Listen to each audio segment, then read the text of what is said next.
Hola, soy Gerard, el profesor de Mercados y Conducta de la UOC de la Academia Statistics. Antes de empezar el curso como tal, os quería comentar un par de aspectos sobre el funcionamiento del mismo. En primer término, indicaros que toda la docencia es online, mediante clases grabadas, como esta que ahora mismo estoy visualizando, así como también clases en directo, en streaming, que se realizarán mediante la plataforma Google Meet. Las clases grabadas tendrán toda la información teórica de la asignatura necesaria para poder responder la gran mayoría de preguntas que nos realicen posteriormente en la PEC. Entonces, es importante visualizar estas clases grabadas antes de la realización de la clase en directo, la clase en streaming, que es donde resolveremos todas las dudas que tengáis acerca de la asignatura, así como también las diferentes informaciones relacionadas con la PEC del año en cuestión. Además de ello, también el mismo día de inicio del curso creamos un grupo de WhatsApp formado por todos los alumnos y por el profesor, en este caso yo mismo, que me encargaré de responder todas vuestras dudas acerca del funcionamiento del curso, acerca del temario, acerca de alguna pregunta de la PEC, lo que sea. Siempre tendréis ambas vías para realizar cualquier tipo de duda. Es decir, podréis consultar conmigo mediante el grupo de WhatsApp o también podéis preguntarme cualquier duda en la clase en directo que realizaremos. Además de ello, también en el grupo de WhatsApp os enviaré el primer día un PDF para hacer un buen seguimiento del curso. Este PDF es un dossier con toda la información que iré comentando. Ya iréis viendo que durante la clase haré referencia a páginas, ejercicios del dossier. Por lo tanto, es fundamental disponer de dicho dossier. Igualmente, si ahora mismo alguien está realizando la clase de prueba, al lado del vídeo que visualizáis en la página web, tenéis la opción de descargaros un PDF. Yo recomiendo que lo descargáis, lo imprimáis y así de esta forma podéis hacer un buen seguimiento del curso. Ya iréis viendo que a lo largo del dossier hay espacios vacíos. La idea básicamente es que se vaya rellenando a medida que avanzamos el curso, ¿de acuerdo? Una vez dicho esto, ya empezamos con el curso como tal.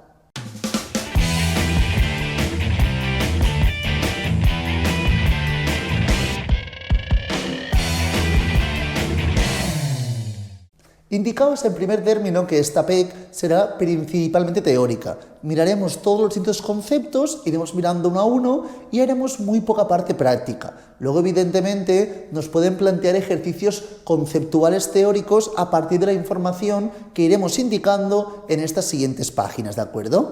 Básicamente en esta PEC hablamos de estructuras de mercado. Todo el mundo conoceremos estas estructuras, seguramente algunos sonarán más, otras menos.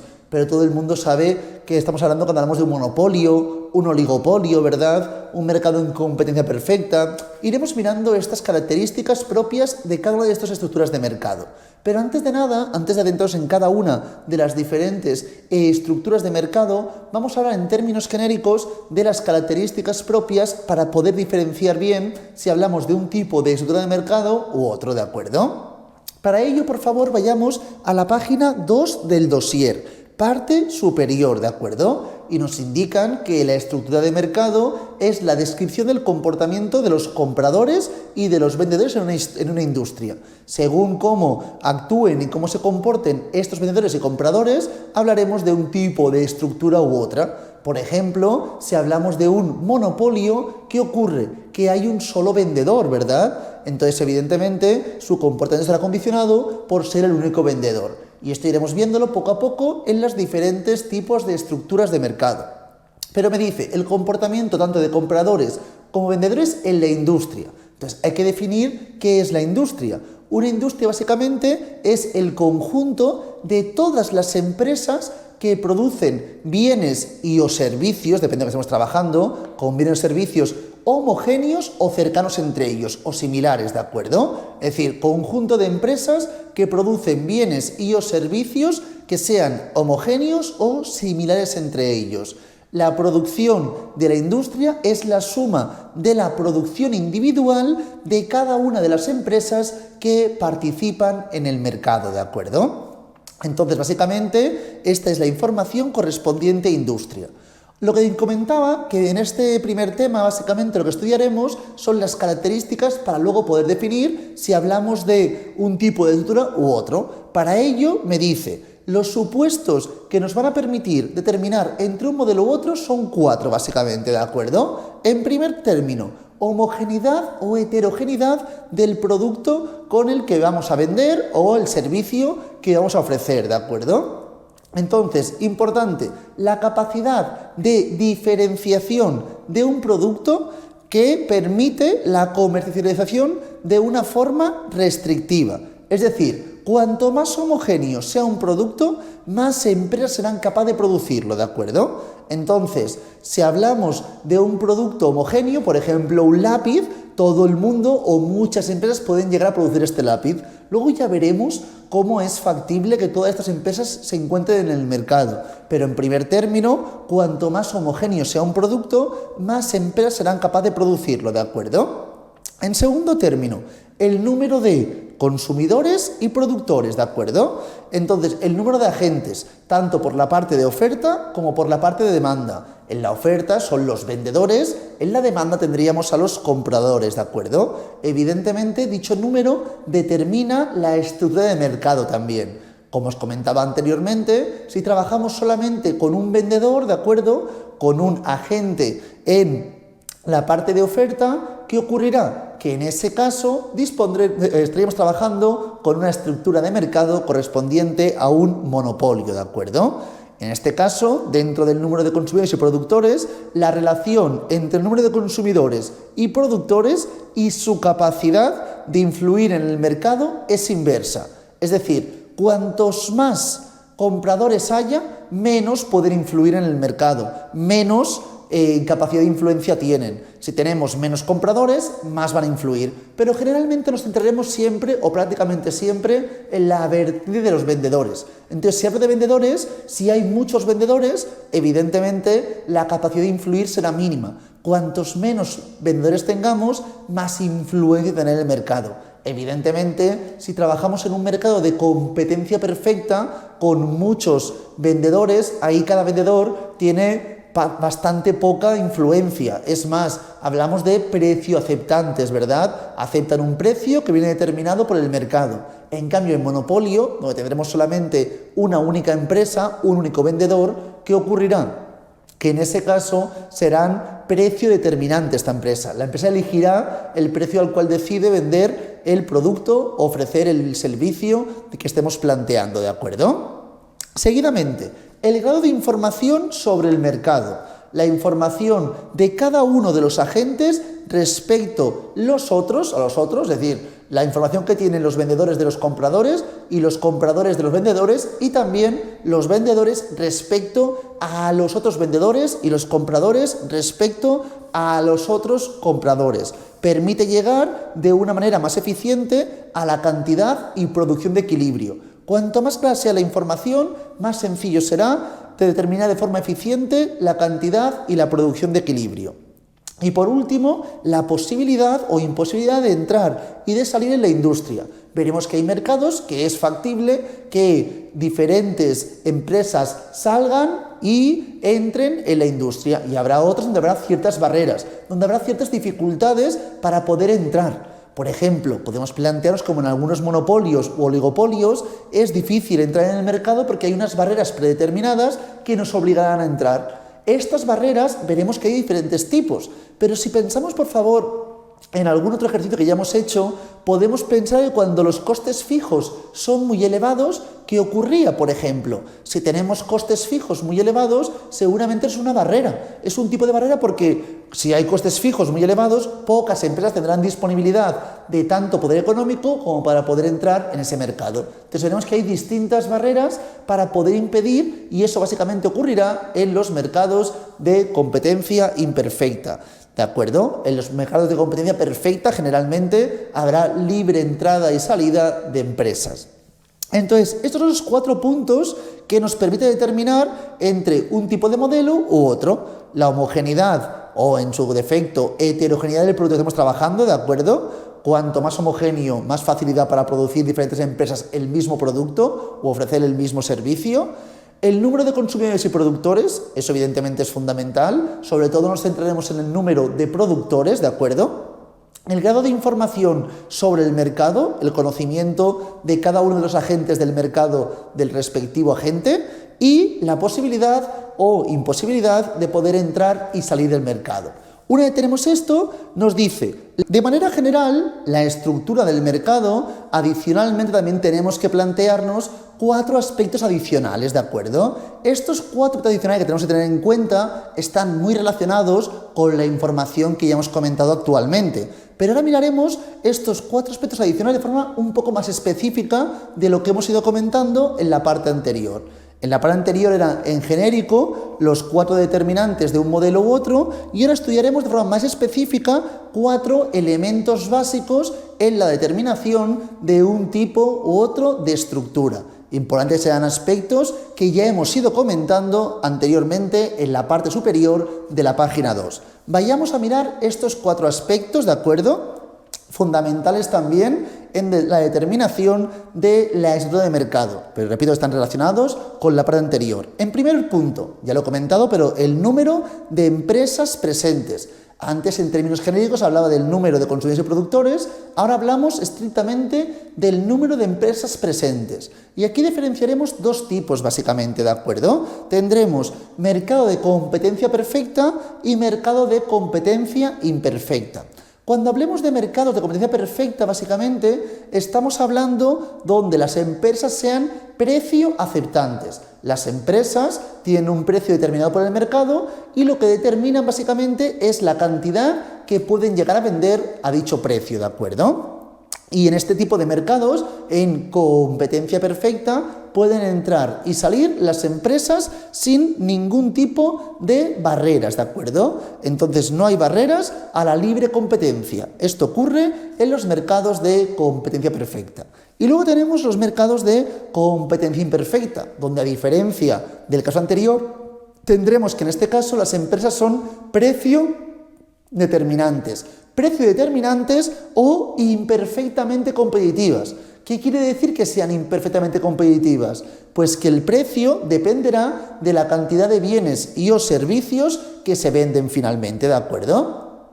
En estos casos, generalmente siempre habrá barreras a la competencia perfecta, a la libre competencia, y estas barreras veremos son de diferentes tipos, ¿de acuerdo? Iremos analizando qué tipos de barreras hay posteriormente. Además, indicaros también que cuando hablamos de competencia perfecta, como hablamos de precios aceptantes, hay un precio determinado. Entonces, ¿qué ocurrirá? Que el ingreso marginal, el ingreso que estamos ingresando por la última unidad, corresponde al precio y es una función que será totalmente elástica, ¿de acuerdo? El ingreso marginal. En cambio, cuando hablemos dentro de competencia imperfecta, veremos que el ingreso marginal tendrá pendiente negativa, ¿de acuerdo? Entonces, eso será importante al calcular la información del punto de producción óptimo.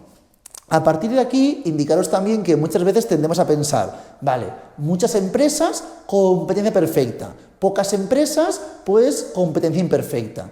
Veremos que el número de empresas a veces puede ser un indicador erróneo de la estructura con la que trabajamos. Es importante saber cuál es la cuota de mercado de las empresas y también el poder de mercado de dichas empresas. Entonces vamos a mirar 2 aspectos distintos. La concentración de las empresas, ¿de acuerdo? Si está todo muy concentrado o poco concentrado, cuanto menos concentrado esté, más propio será del mercado de competencia perfecta, ¿de acuerdo? Y luego miraremos también el poder de mercado. ¿Qué poder de mercado tiene la empresa? En principio, en competencia perfecta, el poder debería ser nulo de cada empresa, ¿de acuerdo?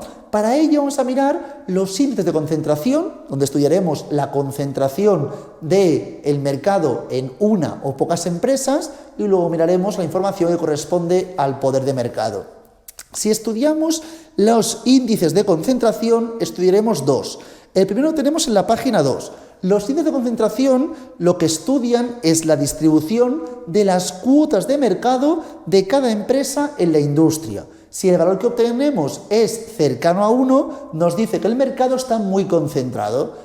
Muy concentrado, evidentemente, no podría corresponder a un mercado de competencia perfecta. Y cuanto más se acerque a 0, será indicativo de menor concentración, poca concentración. Para ello tenemos dos modelos o 2 cálculos que no realizaremos. Como os comentaba, es básicamente una información conceptual, pero voy a plantear rápidamente la fórmula para entenderlo bien, ¿de acuerdo? Si hablamos del índice de concentración, Tenemos que plantearnos cuántas empresas importantes hay, ¿de acuerdo? Las empresas más importantes. Podemos tener una industria con 100 empresas, pero que sepamos que de esas 100, 3 son las más importantes, ¿de acuerdo? Por ejemplo, entonces tendríamos empresas importantes, 3.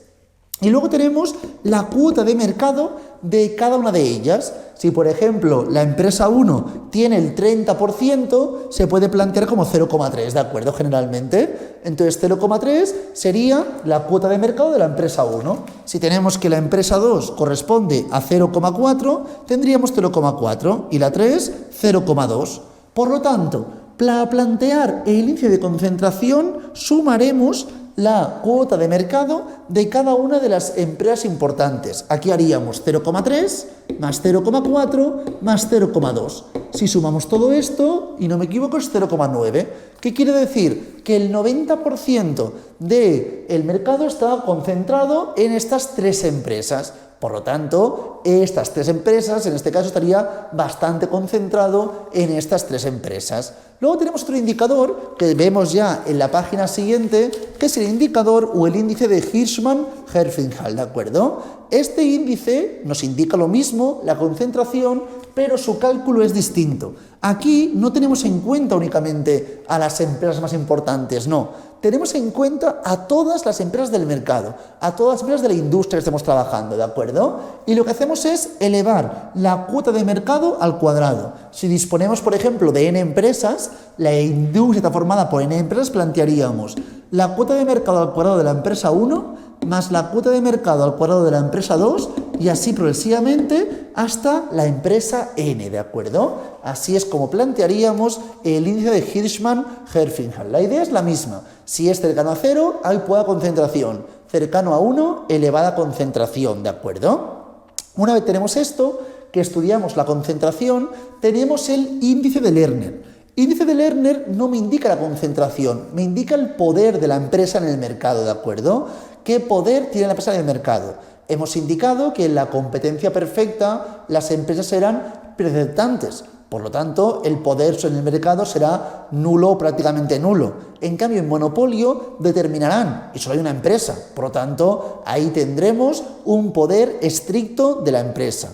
Por lo tanto, índice de Lerner, igual que ocurría con los índices de concentración, fluctúa entre 0 y 1. 0 indicará que no hay ningún tipo de poder por parte de la empresa, lo que correspondería a competencia perfecta. Y 1 correspondería, por el contrario, a un monopolio puro, ¿de acuerdo? Control absoluto por parte de la empresa.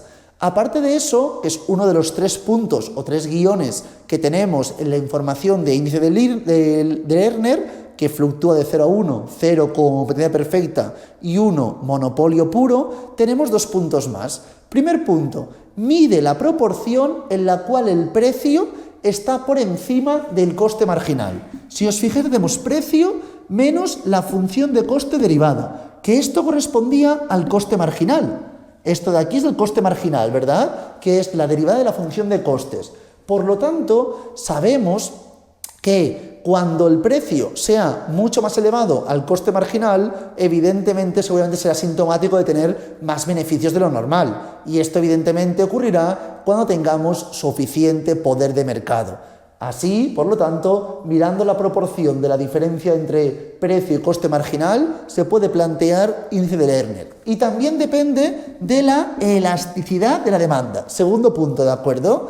Índice de Lerner también es dependiente de la elasticidad de la demanda. Como sabemos, por favor, o esto deberíamos recordarlo, cuando estamos en la parte inelástica, si recordáis, un incremento de precio conllevaba incremento de ingreso. En cambio, si era elástica, incremento de precio conllevaba una disminución de ingreso. Entonces, en esta fórmula es una incongruencia encontrarnos en la vertiente inelástica. ¿Por qué motivo? Pues si me encuentro la vertiente elástica, voy a incrementar el precio, así voy a tener más ingresos, ¿de acuerdo? Pero esta es la fórmula que planteamos para calcular el índice de Lerner, que, repito, nos indicará el poder de mercado de las empresas correspondientes, ¿de acuerdo? Cercano a 0 quiere decir competencia perfecta, 0 sería exactamente competencia perfecta, y 1, un monopolio puro. En segundo término tenemos las condiciones de la demanda. Aquí, si os fijáis, dice que generalmente tenemos un elevado número de demandantes, de consumidores, ¿de acuerdo? Es lo más recurrente, trabajaremos con esto en toda la asignatura prácticamente, ¿de acuerdo? Elevado número de demandantes. Pero no es menos cierto que hay algún ejemplo poco usual y poco normal donde puede haber pocos compradores, pocos demandantes y a veces hasta llegar al límite de un solo comprador, un solo demandante. Esta situación es la que denominamos como monopsonio, ¿de acuerdo? Donde en este caso el comprador tendrá poder de mercado en el momento de comprar y podrá pagar un precio inferior al de la competencia perfecta, que corresponde al coste marginal, ¿de acuerdo? Esta es la información del segundo punto que vemos en la página 3. Seguidamente, tercer punto, la tecnología de producción que determina los costes. Dice, una industria no tiene una estructura determinada un día y al día siguiente otra distinta. No, se mantiene estable, ¿de acuerdo? Aunque es cierto que a largo plazo sí que puede modificarse en cierta medida, pero la tecnología de producción es invariante en el corto plazo, entre comillas. A partir de esta información me dice, el elemento fundamental para determinar la estructura de mercado es el nivel de producción asociada a la escala mínima eficiente, ¿de acuerdo? Entonces, muy importante, tenemos dos puntos. Cuando la demanda disminuye, una industria en que previamente podían participar muchas empresas, ahora puede tener solo espacio para unas cuantas. Si la demanda disminuye, evidentemente, si antes había 100 empresas, tendremos que reducir el número de que produce cada una de ellas o, en su defecto, reducir el número de empresas, ¿de acuerdo? Y aspecto parecido a esto que estaba comentando, el siguiente punto, un aumento del coste fijo que incrementa la producción de la escala mínima eficiente, también reducirá el número de vendedores, el número de productores, ¿verdad? ¿Por qué? Porque si el coste fijo aumenta, será mucho más dificultoso para empresas con menos poder adquisitivo poder entrar en el mercado, ya que solamente empresas con elevados poder adquisitivos podrán entrar en dicho mercado, ya que el elevado coste fijo, al fin y al cabo, puede ser una especie de barrera al entrar en el mercado. No habrá en este caso competencia perfecta, ¿de acuerdo? Si tenemos unos costes fijos muy elevados. Son aspectos que también debemos tener en cuenta cuando determinemos el tipo de estructura de mercado. Y por último, lo que he ido comentando también, que es el tema de las barreras, las condiciones de acceso al mercado. Y aquí nos indican que debemos distinguir entre tres casos. Cuando la entrada es sencilla, ¿de acuerdo? Cuando se dificulta de manera natural y cuando se dificulta de manera predeterminada. Entonces, básicamente, cuando tenemos dificultades para entrar en un mercado, se denominan barreras de entrada al mercado en cuestión. Para ello vamos a mirar las diferentes alternativas. Las barreras pueden ser, hemos comentado, de dos tipos. Barreras naturales, como si dijésemos, que se crean de forma natural, y barreras que sean premeditadas, ¿de acuerdo? Entonces, en primer término, barreras naturales. Aquí os plantean barreras inocentes, son sinónimos, ¿de acuerdo?